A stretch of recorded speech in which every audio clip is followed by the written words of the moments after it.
কোন দেশকে অর্থনৈতিক পরিকল্পনার প্রবর্তক বলা হয়? তো সোভিয়েত রাশিয়া অ্যান্সার হবে। সোভিয়েত রাশিয়া 1927 খ্রিস্টাব্দে পরিকল্পনা চালু করেছিল। Plan economy of India, M বিশ্বেশ্বরাইয়ার লেখা বই। আর প্ল্যানিং অ্যাডভাইসরি বোর্ড যেটা গঠন করা হয়েছিল 1946 খ্রিস্টাব্দে। স্বাধীন ভারতের প্রথম পঞ্চবার্ষিকী পরিকল্পনার সময়কাল, শিল্পনীতি, প্রথম শিল্পনীতি 1948 খ্রিস্টাব্দে। স্বাধীন ভারতে 1950 খ্রিস্টাব্দে জানুয়ারি মাসে লোকনায়ক জয়প্রকাশ নারায়ণ সর্বোদয়া প্ল্যান ঘোষণা করেছিল। ভারতের পরিকল্পনা কমিশন হচ্ছে একটি উপদেষ্টা পর্ষদ অর্থাৎ অবিধিবদ্ধ সংস্থা। পরিকল্পনা কমিশনের সর্বক্ষণে সদস্য 6 জন থাকে আর পিএমকে দিয়ে হয় 7 জন। প্ল্যানিং কমিশনে প্রধান ডেপুটি চেয়ারম্যান নিযুক্ত হবে একজন বিশিষ্ট অর্থনীতিবিদ। প্ল্যানিং কমিশন এ ডেপুটি চেয়ারম্যান ছাড়া আরও 5 জন সর্বক্ষণের সদস্য মনোনীত হয়।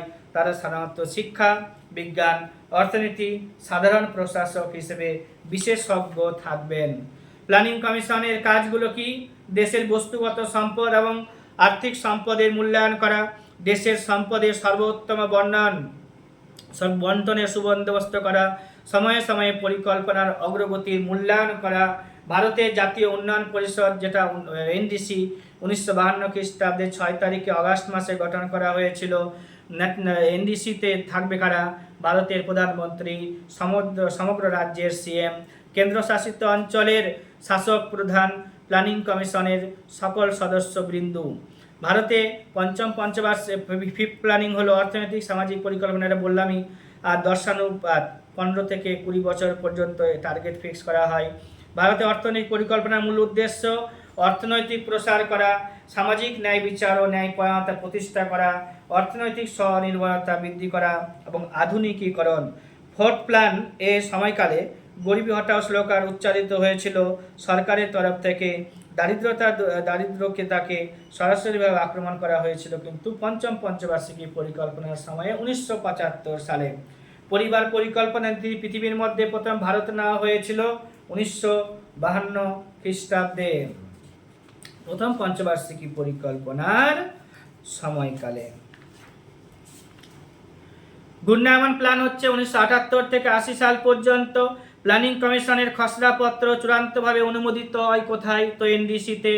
আইআরডিপি, integrated rural development programme, full form জিজ্ঞাসা করা হয় পরীক্ষাতে।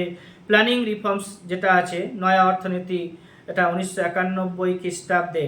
ভারতে গ্রিন রিভলিউশনের ফলে অঞ্চলে অসাম্য বেড়েছে, আন্তঃশস্য অসাম্য বেড়েছে এবং আন্তঃশ্রেণী অসাম্য বেড়েছে।